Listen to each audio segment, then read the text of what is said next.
I'm delighted to meet you, Toni. Welcome. Thank you. It's very nice to meet you, Mark. I'm excited. So we live in the same city, and it's the first time we're meeting, and it's on video. But what the heck? Why not? Right? That's awesome. It is. Yeah. It is awesome. Where do you live? I live in Hermosa Beach, but don't tell anybody. Okay, I won't tell anybody. And I live down the road in the marina, but don't tell anybody, right? All right. Between us and everybody that's going to see this, we won't tell the world. Yeah. Now, Southern California is great. I'm originally from Montreal. I lived in Miami for years, but I love SoCal. Wow. Nice. Very nice. Yep. Well, I was born here and went away, came back, went away to northern Washington State is where I actually grew up. It's beautiful. Yakima, Washington. It's Yeah, there. it's very cool. Well, you know what? Why don't we start by, if you could just kind of introduce yourself and tell a little bit about you, and then we'll go from there. Sure. So my name is Toni Patillo, and I am a real estate broker, and I was in the entertainment business. How can I start this? You know, I was in the entertainment business for 20 years. I don't want to date myself. In the entertainment business for 20 years, and then I transitioned from intellectual property to real property, and that's when I got in real estate. Been in real estate now for 20 years, and it's been really interesting, really amazing. So in addition to, you know, once I got in real estate and I got involved with the market shifted. When I got in the business, it was 2000, things were going normally. In 2005, they were going really good. Everything was fantastic. And then 2006, 2007, the market started to shift. And many agents scattered. A lot of clients were having challenges. We were having challenges as real estate professionals. And I had an option at that point to either go get a job, go back into entertainment, or roll up my sleeves and figure out this market. And that's what I did. I stayed in the market. I decided to master the market of the moment. And I got very deeply into short sales. There was REOs at the time. REOs are real estate owned properties that are really owned by the bank. Mm-hmm. And they call them foreclosures. Well, I didn't get into the foreclosure business because for me, it was all about helping clients, helping them get through the crisis. And, you know, it started out with me just doing a little research, finding out how to get my clients through being able to liquidate their properties that they owed more than what the property was worth on.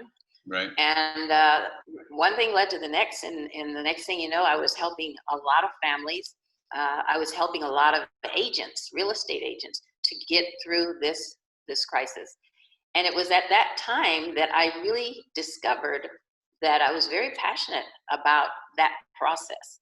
I was passionate about the engagement that we were having with the client.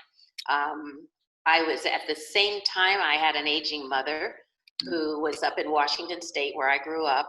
She was in her 80s. She was by herself because my dad had passed back in 1990. And my mom had been by herself up in Washington State doing her thing. She was very active.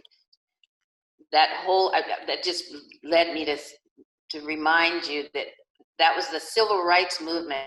My parents were civil rights activists. So my mom was very active in the civil rights movement, and she maintained her activity through the end of her life. So when she was living up in Washington alone, I said to her,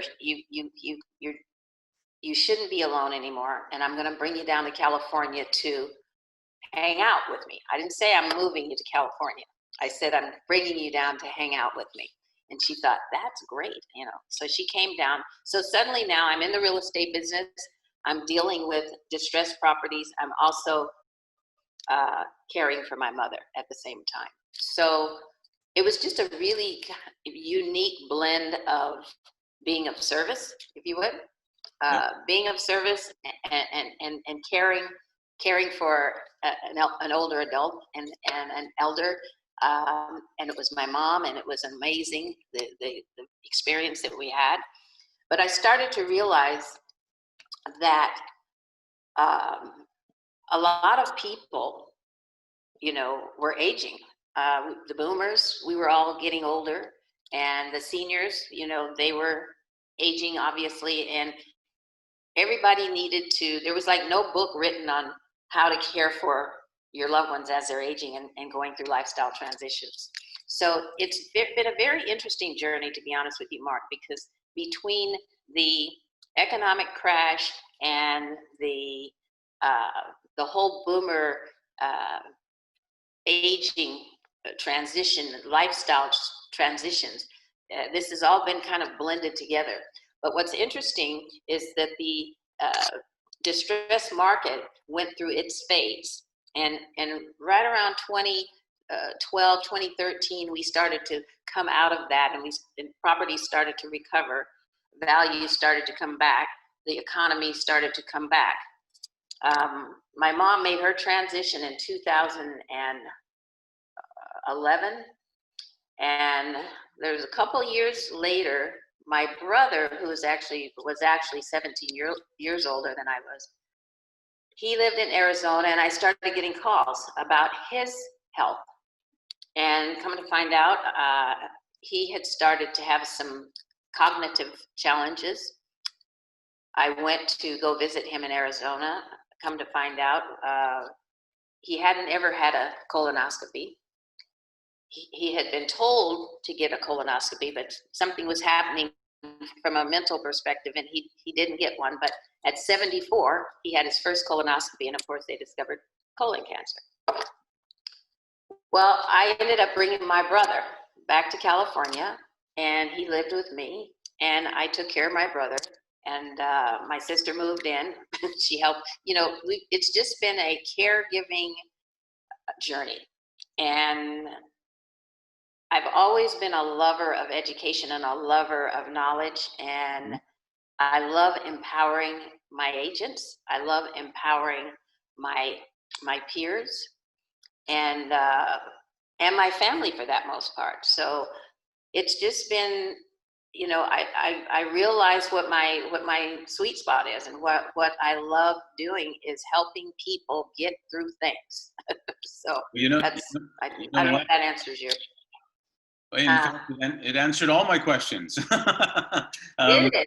No, it didn't. It didn't. But it reminds me of Jay Leno used to talk about Robin Williams in a joking way and say, all he had to do was say, "Hi, Robin," and the rest was history. That's right.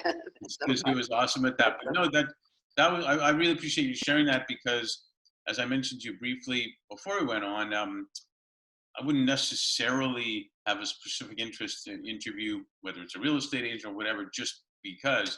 But this is about recognizing leaders who care.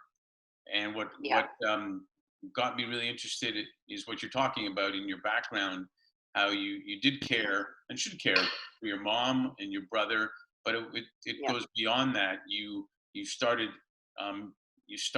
educating people about what's important and how to care and everything. And I think we need that. We need that so much. And so you've basically answered how you differentiate yourself in that respect. And but I want to add to that, where it's interesting now that everything's going on at the same time, basically. Everything. Corporate leaders are realizing that they need to be aligned with social impact for their business. Right. That's right. Realizing that that's the only way you get great talent, is if you care about people and what's going on. So is your passion now for senior people? By the way, we call ourselves now vintage. We're not seasoned, we're not ancient, we're vintage. We're vintage. We're vintage, yes, exactly. You don't get older. And we also also refer to ourselves as the 50 plus club. Well, there you go. Yeah, and I am in that club also. So, but so what would you say what differentiates you now then is your understanding how it's important to educate and how it's important to care for all the people that do need taken care of, including real estate housing. Including real estate housing, self-care, obviously. Mm-hmm. It's a mindset thing. You really got to educate people on the fact that your mindset is what dictates your your outcome, and you have the ability to create your own world, if you would. Um, what you speak, you create. What you focus on expands. And you got to be really careful about what you put your attention on. Because today, especially with everything that's going on, if you do not work on yourself first, Right. you will be in the gutter. You will be suicidal. You will be ready to pull your hair out, because there is so much to deal with today that if you don't get up first thing in the morning before you face anything and work on you, and I know it sounds a little hokey, whatever, but No, it's real. no, It's real. it doesn't. And It doesn't sound hokey, and I'll tell you, my grandparents and maybe yours too, always used to say with a Kiev Russian accent, as long as you have your health, that's the most important thing, you know. that is And that it is wasn't a correct. line, it wasn't a cliche, it was for real. And so Yeah, with that, I want to ask you, and I think you get this is because you said everything. There's the speed of technology. There's COVID now going yeah, on. There's yep. finally the tipping point for the social, racial injustice that's going on. So people are Hmm. have a time to actually think a little bit now about what's really important, right? What's really important. That's right. And We so how have, I was just gonna say, what I think. Yeah. I was just gonna say, how do you Go. see that then in terms of our awareness now when we're at work, when we're at home, or when we're just in the community, how it's going to affect our awareness? Well, I think what happens is that because we have been forced to slow down, we have an opportunity to get super present with what's really important. And before, everything was just, we were all just on the go, on the go, on the go, and just, going through these motions. But it was almost like we were just robots just going through this motion, right? But now that we are forced to stop and just be and be with our family. Like my sister and I, my sister, there was four of us, there's two of us left. And she's 11 years older than I am. And we lived together, but we both had our own lives, and she worked and I do my thing. And so we see each other in passing, right? Hmm. But now these last, what is it, 3 months now? Or almost 4 months? Right, exactly. We now, yeah, we're like, we're having a bond that we've never had in our life, because we are home. We are home together, and when we go out just to get food or gas or whatever. And Right. but for the most part, we are home, and we are being together as family, and we're starting to appreciate that family thing, which we really experienced it years ago with our grandparents and with our parents. Exactly. We would have dinner and sit down and have dinner at the table together. I mean, these are the kinds of things that we are learning to appreciate today, is just being present with each other, being present to to what's happening. Now, that does not mean sitting there watching CNN all day, Right. okay? Because that's not happening. That's not happening at all. So it's really like this. My sister, it's so funny. She loves the Food Channel. Okay, Hmm. I mean, she loves the Food Channel. So she's constantly, every night, she's got a new something she's cooking up for us for dinner.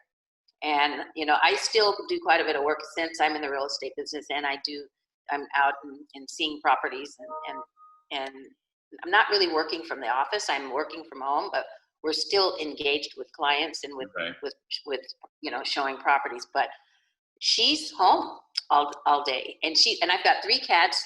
Now I should say we have three cats because they've become her kids now. Now she's engaged with the cats, and she's dealing with the meals. And she said to me the other night, "I've never cooked. I haven't cooked like this in years." So yeah, you're coming to realize what's important in life. Like, this is important. This family time is important. It's almost because as one of my clients told me once, if if we weren't living it right now, it would be biblical what we're going through, basically. that's right. If you Yeah, think about it, or that's Mother right. Nature's got a plan going on here, or whatever you want to call it. Yeah, for sure, for sure. It's There's fascinating. without a doubt. It's really fascinating, and the whole idea that we have kind of adjusted to how we've got to be in order to be in this pandemic space. Right. You know, the pandemic thing is one thing, and then you have the race relations thing, and that was like a rerun of the '60s for us. You know, we were like, oh my God, what, haven't we been here before? I thought we were, you know. Anyway, it was But just don't Sean, it, I wanted to chat about that a little bit too, because um, business leaders who care are realizing that they've got to be involved in the community. They've got to be engaged, that's and right. it's actually good for business also when you get right down to it. Yes, Um, don't you feel that this is, from a diversity standpoint, this is uh-huh. different than? Sorry, I got to turn this off. It's different because there's way more diversity in the protests. There's way more people being engaged, Yes, realizing that yes, it is about all of us type of thing. Black Lives Matter, absolutely, but it's going to get yeah. changed now. It's the biggest opportunity we've ever had to have change because everybody's engaged. And it's going to become our lives matter. You know, Right. our lives matter. And I'll tell you what's powerful for us, and I say us meaning my family, being African American, coming up in the civil rights movement. It was so powerful. I mean, it was so chilling to see the world standing up for this, Right. that it was just unbelievable. It was so, it was, that was what was so different, Yeah. so different, and so powerful. And so, I mean, there were days that I just was weeping because it was so touching, you know? No. And that means that there's change. That means there is change, because we didn't have that kind of attention in the '60s. You know, we had attention, but it wasn't like this. You know, Yeah. so That's why yeah, I think it's such a great opportunity for yes, dramatic change, like real dramatic change, and that's the positive, if you will, that should come out mhm, of this, is that business leaders, absolutely. nonprofit leaders, everybody sees that it's important. You know, years ago I was given a book when I was a kid. Um, Hmm. when I was a kid, and the book was called Black Like Me. I don't know if you know that book. I know that book. I know that book. And My it really, mom had my mom. Of course, I was too young, but that book, I remember that book for it sure. really impacted me because I was 10, maybe, whatever it was, somewhere around there. Yeah, yeah. When you're younger, you know, and in fact, we do a lot of work in diversity, and someone asked a question in one session about who are the only people that are not discriminatory or prejudiced at all. You know the answer to that? Mm, what? Babies. Oh yeah, I agree 100%. And that tells the Completely, story. completely. Yeah, Yeah, that's so true. It's so real, isn't yeah. it? You know, I don't know who it was I was speaking to recently, but I actually didn't know I was an African American little girl until we moved to Washington State. I was born here in LA, but my parents moved us to Washington State, up in Selah, Washington. Mm-hmm. And I was 5 years old, and my sister was 11. And, you know, I didn't know I was an African American girl. I just knew I was a little girl. And then when I went to school, I went to elementary school, and they were spitting spit wads. They were wearing little T-shirts that said "Little Red Nigger Baby." I mean, it was just wild, and I didn't understand what was going on. And Right. I went home and I asked my mom, "Why are these kids, you know, spitting spit wads, and why are they teasing me? Why are they laughing at me?" And my mom had to sit me down and explain to me that the whole thing about our race, and that we were African American, and there are different colors of people and there's different races. And so eventually she took me out of that school, because it was just too much. And she homeschooled me all the way up until I got into my last year in high school. And then she put me into the public high school for me to graduate. And Yeah, it was different. yeah, I know. I can't imagine. You can think you can Yeah, imagine, but you can't imagine. And but that book really made an impact on me because it was the same person that at one point was white and then at one point was black and went to the same yeah, places but didn't get in when he was black but got in when he was white. So you couldn't say it was different people and I liked this one, I didn't like that one. It was the same person. And it stuck wow, with me for years. Like yeah, it just didn't make sense as a kid. Like why? You know? yeah, exactly, yeah, yeah, because we don't look at ourselves as being different, you know. I mean, even in LA, there were Asians, there were African Americans, there were Latinos, there were Indians, there were people of all various races, and we were all in the same boat. We didn't know that there was a difference between any of us when we were at that age, of course. Yeah. But that all changed. That all changed, drastically changed. Well, So and you know what? It's good that there's a difference. That's something we should embrace because it'd be absolutely, boring if we were all the same. I mean, we were all the same. I would never look as good in those glasses as you do. There's no way. So I have Oh, a that's fun. question, a final little question Yeah. here. Pretend I'm a high school graduate, and I can Okay. say like, oh man, my graduation was canceled. My girl's pissed off because I wasn't able to take her to the prom. I don't know what's happening. What do I do now? What next? What would you tell me? Hmm. That's a great question. What next? My prom is canceled. My girl's pissed off at me because I can't go to the prom. You know, I would say you got to be present with what you have. And anything is subject to change. So it's really important that you not get attached to the outcome of things because anything is subject to change. And if you set your expectations for things to just always be a certain way or always be the same or what people most expect, then you set yourself up for disappointment.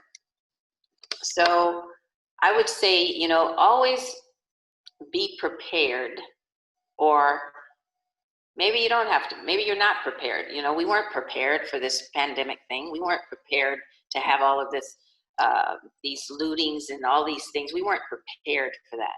But if you understand that anything is subject to change at any time, then you're okay. Then you just learn, you just kind of flow with it. You just go with the flow because everything happens for a reason. And I didn't understand this until much later in life. Everything happens for a reason, even when it doesn't feel good. Everything happens for a reason. And typically, there's a reason. It's like the universe is organizing, it's orchestrating things in a way that, because we're all here in this very divine space, and we're all here for a purpose. And we're all here to be in an abundant life. But we've got to embrace the idea of change.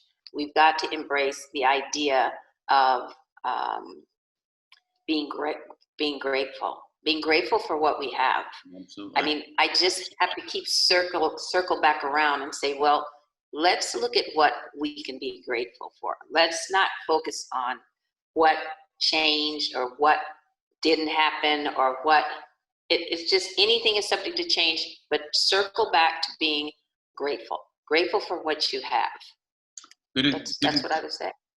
Good advice. I'll take it. Thank you. Good.